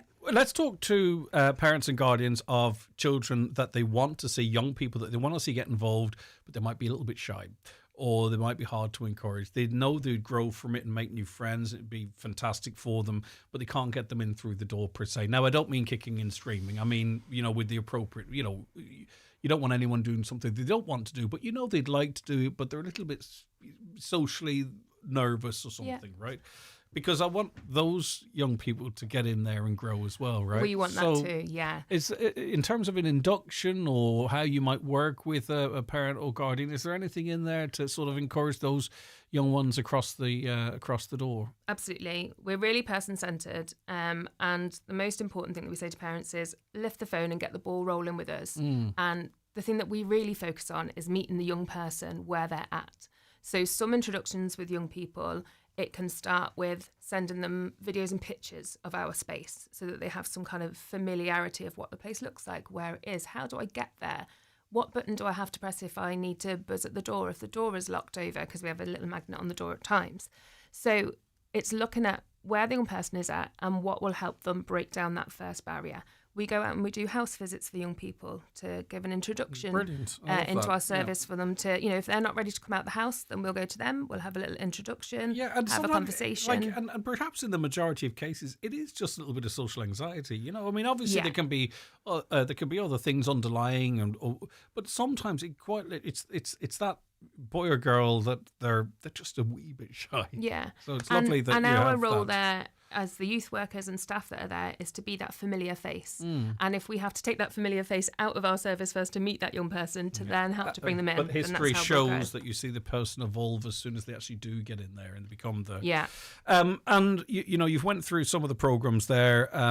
July and August, lots of stuff coming on. You mentioned photography and film, storytelling in August, art, music, pop-up events, etc., etc. Now, for the drop-in side of things, I presume it's drop-in, it's casual, right? Drop-in is really casual. You can just turn up. For the groups in the evening... You don't want to oversubscribe them either, right? So where can people get a list of them? Maybe talk to the young people whilst they're off school and maybe book them a place. Absolutely. So we're on social media, on Facebook and on Instagram. And our website has a really good overview because we've just been talking about what we've got going on in Letterkenny, but we've actually got links all over the county. So really highly recommend checking out our website as well. And then a phone call into the office, and that call will be directed to the right person who's working on the right project for helping to get a young person linked in. But as you said, drop-in is just as it says, dropping in. Our evening groups, we keep them a little bit smaller, again, like you said, to help with that social anxiety. So just a call beforehand to express some interest, and we can go from there. And then for our summer schedule that we've got running, as you said, all through the summer, there's actually a booking form to book places onto. And again, just calling into the office, a phone call on 074 912 9630, or contacting us via social media, and we'll send you a link on to the booking forms. And as you said, you can book on there. And naturally, some of those events require there to be a nominal cost, I think, personally speaking, but also to ensure that it can be as inclusive as possible. There are some funded places where it's the most applicable. Absolutely. And again, that just comes from having that initial conversation with one of our team, and we can look at how we're best able to support. We don't want any barriers in place for young people, and we know that it's difficult enough at the moment. So anybody please reach out. Yeah, and this is a number whereby the person answering it genuinely wants to work with you and help you and include the young people in your life. 074 91 29630. Is that the catch-all number? Yeah. Right, so for anything we've talked about, even about teasing out, a drop-in visit or talking about some of these particular interest events, it's a busy, busy summer. It is going to be a really busy summer, Greg. Right. Yeah. Well, best wishes with it. Thanks it's going so to be much. Great fun. Thank you. The Loft, Elevate 55, formerly the Loft Summer Programme. There's something there for everybody. And we've just been speaking to Laura Byrne, Elevate 55 project worker. There's lots of activities in Letterkenny, 16 to 18 Port Road. Lots of stuff happening elsewhere as well. Best thing you can do is check out their socials, the website, and give them a call, 07491 29630. And as you heard there, if you have a young one that just needs a little bit of extra encouragement or reassurance, they're on the end of the phone there to help as well. We'll be back with more after the break. It's time for Vision Ireland Bingo on Highland Radio. It's Monday the 8th of June. You're playing on the green sheet for the daily prize of €400. The reference number is S16. It's game number 24. The numbers are 77, 42, 55, 73, 74, 1, 36, 79, 21, and finally 63. Phone your claim to 9104833 before midnight, leaving your name, contact number and the name of the shop where you purchased your book, and we'll call you back the next working day. Get all your Vision Ireland bingo information at highlandradio.com. If that tickle in your throat has turned into a nasty cough, or if you're just feeling a bit under the weather, at McGee's Chemist we understand. From the right cough bottle to pain relief or throat lozenges, we've everything you'll need to get you back on your feet. Our pharmacists and experienced staff are always ready to offer advice and help you find the right solutions. Don't suffer in silence. Visit McGee's Chemist today. McGee's Chemist, Main Street, Letterkenny, for healthcare help and advice you can always trust. Still tired when you wake up? At Restex Beds, we have pocket spring mattresses to give you luxury and support from as little as €129. Your perfect sleep starts today at Restex Beds. Restex Beds, Mountaintop, Letterkenny. Leave the rest to us. At McDade's Bathroom Plumbing Tiles, Cockhill, Buncrana, it's about more than products, it's about how you're looked after. We're a family-run Donegal business, known for honest advice, quality work and service that's always just a phone call away. From bathrooms and tiling with over 40 fabulous displays to plumbing and renewable solutions, we help you see it, feel it and make it yours with confidence. Done right, done once. Call McDade's on 07493635050 or visit our website at pjmcdade.com. The Greg Hughes Show with City of Derry Airport. Direct, year-round services to London Heathrow, Birmingham, Manchester, Liverpool, Edinburgh, Glasgow and just launched Lapland. Visit cityofderryairport.com. Conor Dowling is Director of Advocacy at the National Society for the Prevention of Cruelty to Animals, and he's talking to us this morning about a campaign to see a ban on sulky horse racing. Good morning to you, Conor. Thanks for joining me. Good morning, Greg. So for anyone listening who may not be aware, what is sulky horse racing? Well, a sulky is a horse-drawn vehicle that's designed for harness racing on the track. It's something that's been developed over years to be as fast as possible, as aerodynamic as possible, and really not suited to the public road. So these vehicles are towed by one of two types of horses, trotters or pacers, depending on their gait. So our argument is that while this activity may be acceptable on the track, where it's controlled and it's safer, it's just not suited to the public road. So we have a petition that we're calling on the public to sign on at insight.ie to support our call for a prohibition on the use of these particular vehicles, horse-drawn vehicles, and the use of sulky horses on the public road. So you're telling me that it's currently legal to head up a dual carriageway. Sorry, the 4 lanes out of Letterkenny. It's perfectly legal at the moment to fly up there on your sulky horse and cart. Well, we see sort of different types of activity. We've all been familiar with the races you see on the videos where the roads are blocked off, and obviously there's illegal activity going on there from a road traffic point of view. But even if you're training a horse for those races and using a horse, at speeds approaching 50 kilometers an hour on a hard surface, it like that is inherently damaging to the animal, and it's a problem from its health and welfare. But there's also a road safety and a public safety element to this as well. We've seen incidents where these horses have collided with vehicles. We've seen a number of incidents, and some of them have had tragic consequences for the horses involved. And you see them just the horse collapsed on the ground, still attached to the cart it's towing. Yeah, obviously, if on a hard surface like that, if there is an incident and a horse falls, the potential for damage is much higher than if it's on a soft surface. But we also feel that it's only a matter of time before there's a human tragedy, because we've seen near misses already. Is sulky horse racing particularly associated with any particular cultures? Well, some people would say it's a tradition of the traveller community, but it's not confined exclusively to the traveller community at all. There are a lot of settled people involved with it as well. Perhaps travellers are more likely to be involved. But again, it's not something that has been going on for an extensive period of time in terms of hundreds of years. There, of course, there has been competition between horse-drawn vehicles races for a long time.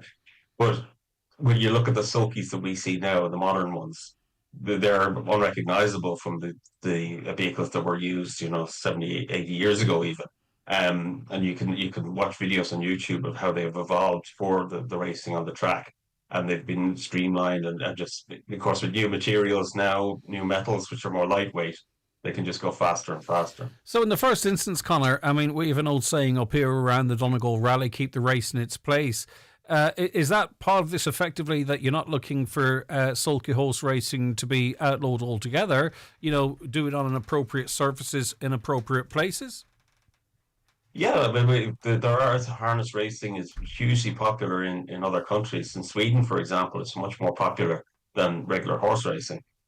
So there is the potential for that activity to be done on the tracks. So that's what we need to do, is move it away from the public roads where it's causing more of a danger to the horses and to the public, and get onto the tracks. All right, stay there. Hugh Friel is a member of the traveller community, and he's called in. Hugh, thanks for joining us. You've been involved for a number of years with sulky racing. Would you be in favour of it being banned from the public highways? As I said to Conor, they keep the race in its place, on grass or more appropriate surfaces, or are you happy with the status quo? I think, Greg, that a lot of people look at the sulky racing and think as they assume straight away that it's members of the traveller community, which is inaccurate. The second thing that I want to say to you is that over 80% of the sulky racing done is done by settled people, because I'm heavily involved in the sulky racing. And, a lot of people who I would be in contact with is settled people who race the horses. And I think, there's a very few that give us a bad name in relation to doing that. And I even get sickened myself looking at a horse collapsing there in Limerick, for instance, stuff like that, and the horse welfare and around care and its consideration, but also care and consideration for the public as well. Yep. And just to be absolutely, collaboration and Hugh, before we tease it out more, just to be absolutely clear, no one was casting any dispersions on the traveller community or speaking out in that regard. Neither I nor Conor. No, just to be right, absolutely but I just clear. wanted to, Yep. Yeah, no, but I wanted to give the public a kind of a view of it, because we are associated with sulky racing. Yeah, and sometimes, the public would view that as all the members of the traveller community, which I'm kind of highlighting is not. The people who I'm involved with and been involved with 30 years is from the settled community. Okay, we'll move past that then. Point. We'll move past that. Let's talk about the horse welfare.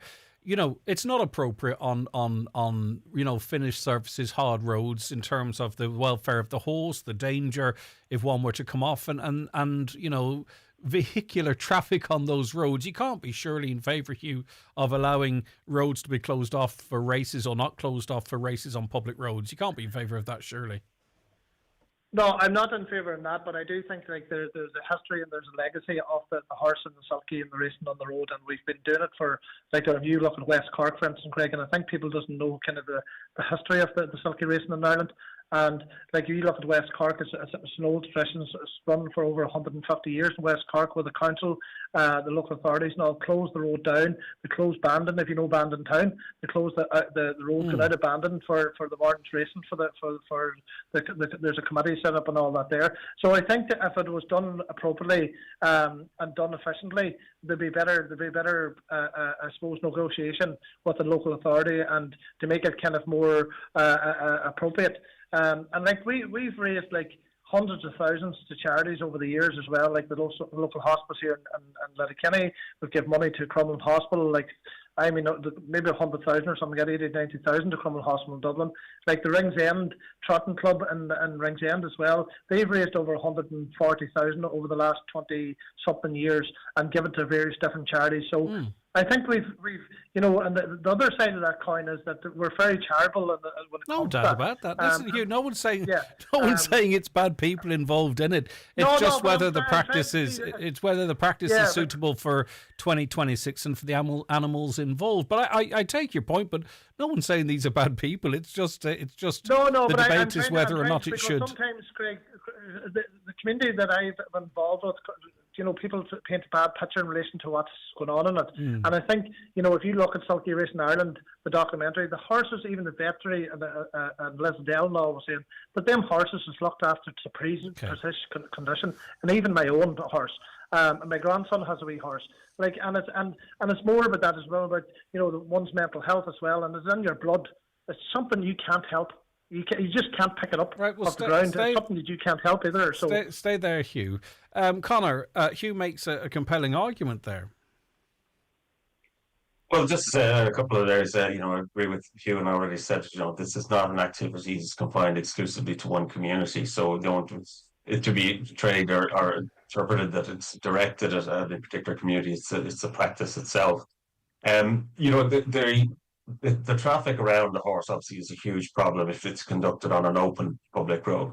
But even at a closed road, the hard surfaces mean that the pounding of the hooves on that surface do cause damage to the animal's joints, and they will cause problems. So even though, as Hugh says, the horses that are winning these races can be in extremely good physical condition. They're prime athletes, animal athletes, if you like.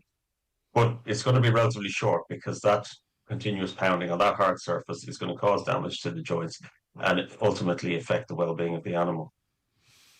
Yeah, but you see, and never the twain will meet on this because, Conor makes a good logical argument there that's based in science, but Hugh, you're going to say, aren't you, that these animals get the absolute best of care, and this is where we're going to be. I don't agree with that. I don't actually agree with what Conor said there, because in relation to that, horses are physical. The pacing horses and the trotting horses are built for the ability of that. And like I have a horse there at 11-year-old. I've raced horses up to 14 years of age that have been racing on the roads for 4 to 5 years and are now in riding schools.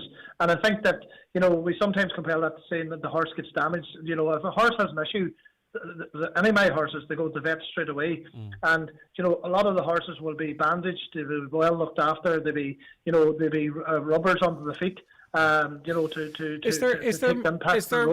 You talked about sort of where there's more prevalence of sulky horse racing. Are there any scheduled meets in Donegal, Hugh, and if so, where did they take place? We do, they do, in more of a beach there, in the morning time and stuff like that. So a lot of beach racing and stuff like that there. But there's a lot of physical work put into horse. Is there any road racing done in Donegal, Hugh? And if so, where? No, there's none. Right. Okay. No, we don't. And you know what I mean? We're more now to the Irish harness racing with the tracks now in Belfast at Annagmore, and there's one previously been built in Cork. So a lot of people are going to the tracks now at the minute, are converting from the road to the track. And those tracks, are they sand or grass or what? They're hard gravel. They're more prevalent. They can cause more damage to a horse on the professional racing. Conor mentioned Sweden there and France. America, the tracks there is really, really hard surfaced, and they inflict more danger to the horse and more welfare to the horse than any surface, because they're going around a corner. They're being, there's different various things that happens. Horses' backs and tendons and ligaments, and these because they run basically around a corner. for most of the Okay, race. of course, in an oval. But then Okay. it's under professional contact, and their vets and their ambulances there, and it's safe. And that's the thing. It's Okay, safe. right, Hugh. Listen, thanks for your input. I appreciate it. Thankfully, we live in a democracy, and Hugh can have his opinion, and so can our friend Connor here. And I suppose it's up to the public. You either say, right, I have concern for the animal's safety. I can go to uplift.ie or choose not to. I used to have not an interest in horse racing, but used to follow, but dog racing, horse racing, sulky racing, I just don't. I've kind of gone off it a little bit. The whole idea of us getting on these big, beautiful animals and running them around for our pleasure. But that's just one point of view. So, obviously people might agree with you, Connor. People might agree with you. It's up to them. Go to the NSPCA, presumably, to get the uplift link. Yeah, if you go onto our nspca.ie, our website, you should be able to find it there, uplift.ie. Okay. And when you hear there this idea that gravel tracks are being built now in 2026, I'm sure you're aware of that. That's not ideal either in the context of what we're talking about. I'm sure the ISPCA would feel. Well, I was researching some statistics on horse racing injuries, and statistically it seems that harness racing horses are far less likely to be injured than in traditional horse racing, even in flat horse racing. So, if you have it on the track, it's a lot more safe than on a public road for sure. Listen, thank you very much for your time, Connor. And just to be absolutely clear, if it wasn't already, neither I or Connor were talking about any particular group or culture. It was a broad conversation, but I also understand that Hugh wanted an opportunity to dispel what public myths might be out there. So we all know where we're at. Thanks so much, Connor. Really appreciate your time. Thank you, Greg. Bye-bye. That's Connor Dowling, Director of Advocacy at the National Society for the Prevention of Cruelty to Animals. What do you think? 08660 25,000. The Greg Hughes Show with City of Derry Airport. Direct year-round services to London Heathrow, Birmingham, Manchester, Liverpool, Edinburgh and Glasgow are available from £14.99 one way. Visit cityofderryairport.com. Enjoy outdoor living with Yisk and all our fantastic new arrivals for the garden. We have a wide selection of garden furniture, parasols, lounge furniture, garden cushions and much, much more. Yisk. Scandinavian sleeping and living. There's savings to shop for this week at Dunnes Stores. Enjoy selected MiWadi 1 litre or 7-Up, Pepsi and Club 1.75 to 2 litre range. Now, half price. Or Fairy non-bio detergent 50 wash pods. And Lenore fabric conditioner, 129 washes, mix and match any two for €20. And pick up Santa Rita 120 Sauvignon Blanc, only €8. Plus, save more with your 10 off 50 voucher. Dunnes Stores. Always better value.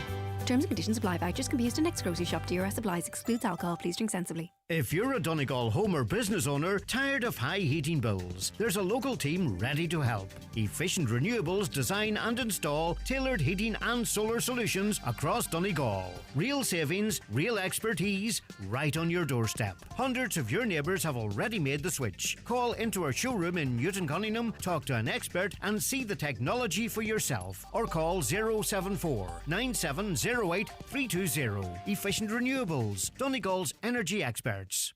Escape to Stendhal Festival this summer. From July 2nd to 4th, return to Limavady for an unforgettable weekend. See incredible live acts, including Cast, The Tumbling Paddies, Dee Ream, Chalk, and Robert Artkins from The Commitments. Enjoy camping, family fun, visual arts, comedy, great food, and entertainment for all ages. There's something for everyone at Stendhal 2026. Book now at stendhalfestival.com. Looking for great food, stunning views and real value? Visit the Water's Edge in Rathmullen, where freshly prepared dishes are served in a beautiful waterfront setting. Open daily from 9 a.m. to 9 p.m. It's perfect for breakfast, lunch, dinner or a coastal break. With comfortable overnight accommodation and a warm Donegal welcome, it's the ideal place to relax, dine and unwind. Call 074 98 91352 to book your table or stay. The Water's Edge Rathmullen, where great food meets stunning views.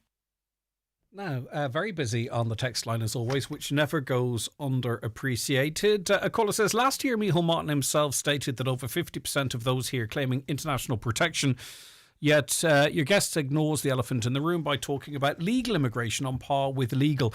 No, what Siobhan was saying, and it is facts, because I have read these stats out before. The overwhelming majority of people coming into this country are coming in on visas and to work. There is not an insignificant number, but it is the smaller number of those that are coming in here for asylum. So the two things can coexist as well. But that number coming in from asylum can still be discussed as whether it's too big or too little, or one area is getting too many people and another isn't, or whether the services are there for them, or if they aren't, or how they're being housed, or where they're being housed. So what Siobhan is saying is factual, but I think a lot of people know this. The overwhelming majority of people coming into Ireland are coming in legally, be it the free movement within Europe or on work visas, etc. Greg, why was the European Pact put on the people? Should this not be up to the people to make this choice? Caroline, I would love to do a piece on the European Migration Pact, if that's okay, just so we can get all of the facts out there, what it might mean to Ireland, what it might not mean to Ireland. So we'll do that this week, actually, just to get everything out there, even for my own benefit, so I have a better understanding of it. A lot of the issues for us as women is we see these women in burqas and immediately feel they're undervalued in their society. Ireland is fighting to give an equal voice to women in Ireland, and this attitude is setting us back to the Stone Age. Yeah, I get where you're coming from. I'm not a woman. But if those women are willfully doing so because that's the culture and the religion that they follow, part of women's rights, would it be not that they should be able to exercise themselves as they see fit, or not exercise themselves, dress themselves as they see fit? I don't know. I think maybe, Greg, a full explanation of what immigrants are receiving from social welfare is needed. Perhaps it would give a better understanding and stop the spreading of myths. Do they get free medical care, accommodation, hairstyles, cars, education, etc.? And do Irish citizens get the same? The issue is there is so much out there about what they are getting, whilst Irish citizens are struggling to get anything. People in international protection don't get much at all. That's actually the truth. People coming here, for instance, Ukrainian people, there's a lot of advantages there. Not everything that you talked of, but certainly there's a lot of advantage that gives them an advantage in an open rental market, for an example. But in terms of people in IPAS, the amount of money they receive is not what you might think. It's quite low. Fair play, Greg. That's exactly it. If the Irish go abroad, we have to live by the rules, and the same should apply the other way. And I don't think that's controversial. I think sometimes, and what I've tried to talk about too, as well, even about coming here as a financial, if you're coming here, what's the terminology? If you're coming here just for the money or whatever, like that's the terms and conditions. Like if my children had to leave here, I would look around the place and I'd go, right, where are you going to get the best stuff? Where are you going to get the best money, the best accommodation, the best health service? And you would say, go there, get there quick. You know, if you had to. So that's going to happen. If you have a system set up in a certain way, it's set up. You set it up. People aren't arriving and making that system. You've made that system, and it's just not really talked about often like that. When I believe it should. Hi, Greg. Very disappointed to hear the bad reviews Letterkenny got regarding litter. We've got 7 litter wardens, but why have they no signs on their vans and jeeps like other counties? I think visibility is a big thing. Management in Donegal County Council would need to address the issue. I will say about those litter surveys, I've never been a massive fan of them. It depends when they visit. There can be very unique reasons as to why an area is littered. It doesn't mean that Letterkenny now all of a sudden is some sort of a dump and the council has dropped the ball. They can come at certain days. There could be a development. There could be signage that's up. There could be, it can be very in the moment and is not always very reflective. Now, that's easy to say. If you were top of the list, you'd be putting up posters saying we're the best, and you kind of mitigate when you're down the list. But I don't read too much into that. Have you really noticed Letterkenny getting dirty in the last year? I don't think so. Are there little hot spots here and there from time to time? Of course there are. Those surveys are for guidance. And the reason no other town, Buncrana might get the odd litter survey, but nowhere else does, so they pick certain areas. Greg, does anybody know when the pride flags in Letterkenny have been taken down? Surely it'd be done by now. The parade is over. They are an eyesore. Okay. Are they? I don't know. I haven't seen them. I haven't been in Letterkenny. Let me see. Morning, Greg. Happy Monday. I was wondering, did you see the viral video doing the rounds of the Dublin Rose giving a speech in Islam or on Islam and the takeover of Christian Ireland? Would appreciate your thoughts. Thank you. I didn't see it at all. No, I don't mind having a look, though. I shall have a look and get back to you. I don't think anyone should be talking about taking over anywhere, regardless. You know, we all have to live together. Let me see. I didn't pay this request for a very important person. In fact, it's a fabulous daddy. Roy Mooney is from Burt, and he's celebrating his 93rd birthday today. Apparently, he's some man for one man.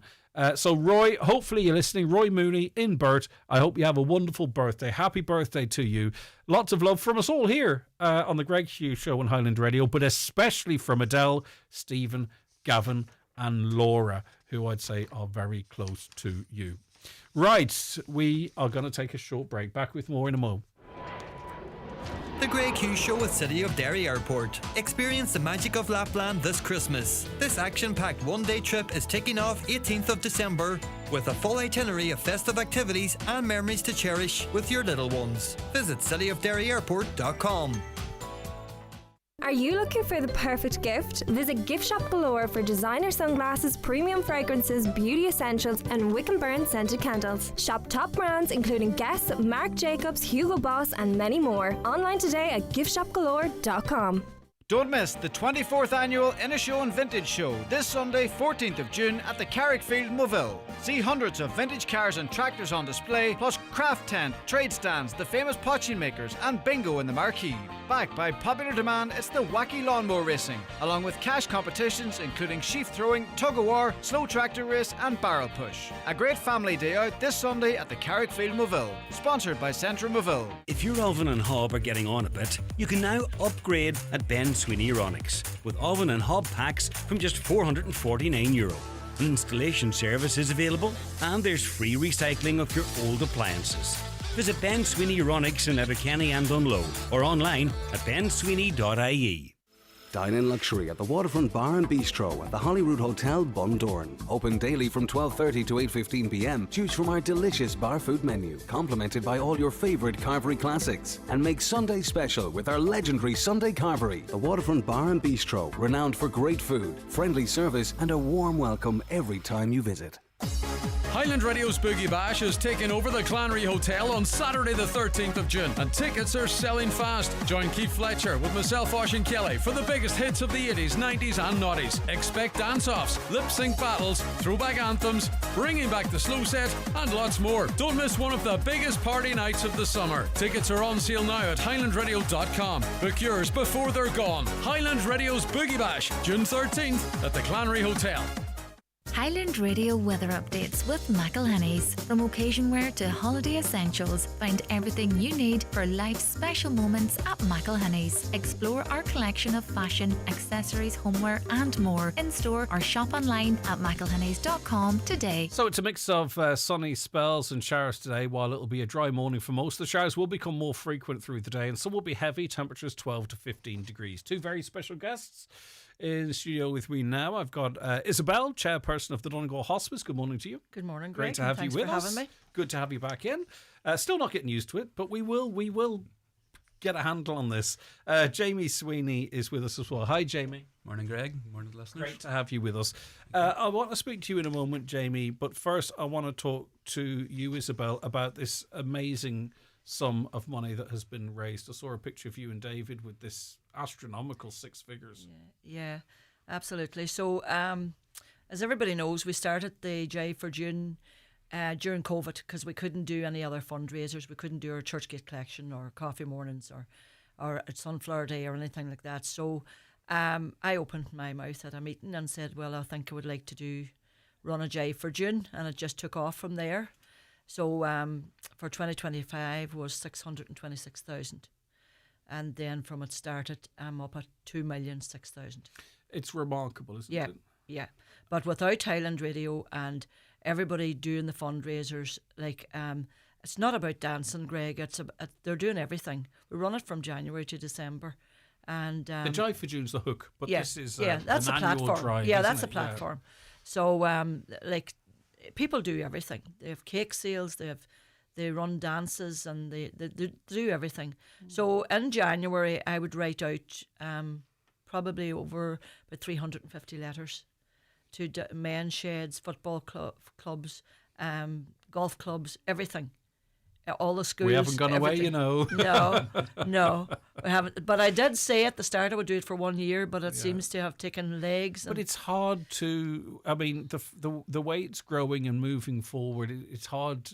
I mean, it's an amazing initiative, and the reason why, Isabel, you know as well as anyone does, is because it's the Donegal Hospice, and anyone who has had dealings with the Donegal Hospice, or has had someone in the Donegal Hospice, or has someone visited at home, or even the children that I worked with, understand exactly what the Donegal Hospice is. I will come to you in a moment, but Jamie Sweeney joins me now. Paula used the service, your mum used the services of the hospice. Very difficult time, I'm sure, for Paula, for you and the family, but there's something about the hospice that just makes it, I don't know I struggle with what the phraseology is, but it makes it a little easier. Oh, absolutely, Greg. I mean, so for mum's own situation, so mum was diagnosed about a year ago, and back in January, her condition got worse, basically. So she was moved to the hospice for a bit of palliative care. And, you know, I suppose from both our perspective as a family, but also from her, there was a real sense of a bit of fear, because we were going into the unknown, uncharted territory. But within, obviously, I'd done a bit of work with Isabel in the past, so I knew her, but I didn't know a lot of the staff in the hospice. But within, you know, a few hours of being there, it's the one place nobody wants to be. But when you're there, you're happy you're there, because, you know, they just put your mind at rest and, you know, really start to look after you, you know. Because you can lose people in different ways. There's sudden death, and then there's a sort of a death that you know is coming. And I sometimes people will say the latter is more difficult, though it's all difficult, because how do you deal with it? How does Paula deal with it? How does the family deal with it? And I suppose any comfort your mum got, and that you can get, that she's pain-free, she's content, well, that helps the process, doesn't it? Absolutely, because I mean, at that stage, it's all about comfort. It's all about comforting mum, and obviously that, you know, us as a family as well. So, but yeah, I mean, I have to just say that, you know, it was even the simple things like, you know, bringing hairdressers in and stuff like that. That was really, you know, Isabel will tell you, mum loved a good getting her hair done, but really just you know, having access as well. I've got 2 young kids, so being able to bring them in, and we actually seen that did bring mum a lot of comfort, was having access to those. But it also helps. It helps with the young people to sort of understand what's going on. 100%. You know, because it's tough for them. For a lot of young people, the first sense of loss is a grandparent, and it's sort of a kick in the teeth as to the reality of life. Now, people will also know you as part of the fundraising, in fact, the chair of the fundraising team at Fintru Letterkenny, which has always kind of, or has for the last couple of years, supported the hospice. So your sort of work in supporting the hospice sort of predated your mother ending up using the facilities there. Absolutely, yeah. So this will be our 3rd full year of supporting the hospice. So delighted to say over the last 2 years we've raised in excess of 25,000. That's amazing.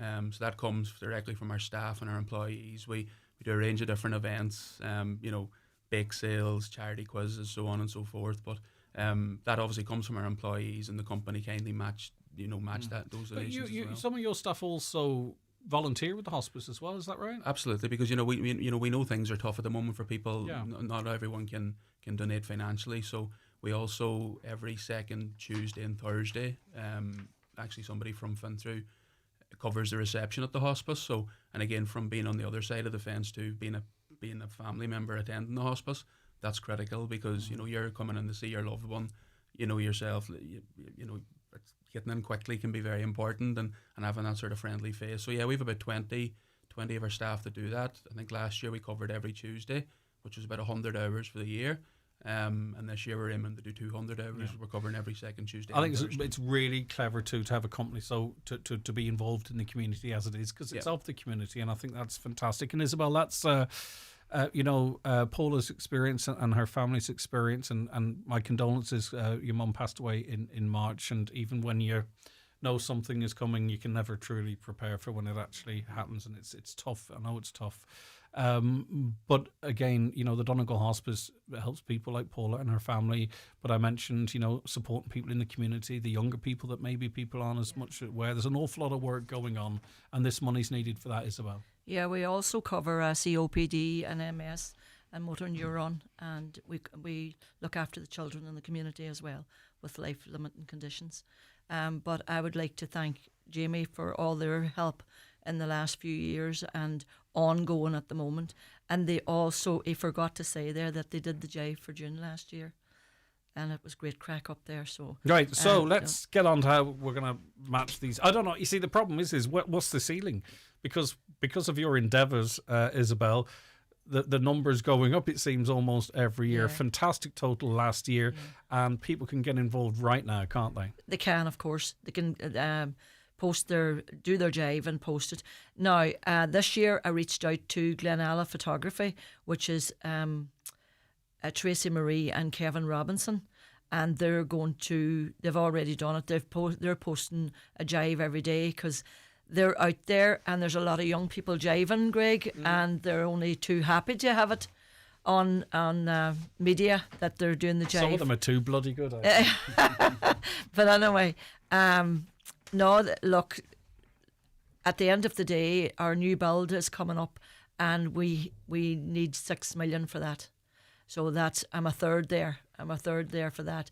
And also then at the end of each May, I need 1.2 to 1.4 million for the running. Just for the lights, not literally the lights, but just for the running of the Donegal Hospice. This is an amazing charity, by the way, and this is where the money you raise goes into it. There's no cut, there's no this, that, and the other. No. This is all voluntary fundraising. Every shilling that's earned goes towards the Donegal Hospice, and that's for me what a charity really should be about. So it's a wonderful charity. There's lots of brilliant charities out there, but this is one of the best. Where's the one-stop shop where people can get more information, Isabel? Well, Highland Radio, David does the Jive every day, just after 3 o'clock, just after the news, but there's a good lead up to it. 3:05 time to jive. He won't take on my catchphrase, but that's we were looking for a catchphrase. 3:05 time to jive. There you go. Yeah. The news is 5 minutes long. Yeah, that's right. You better get chatting to him now. Although it's Sinead's on this week, so she's easy to get around. We'll convince her. But anyway, and then just post your Jive on the Highland Radio and the Donegal Hospice.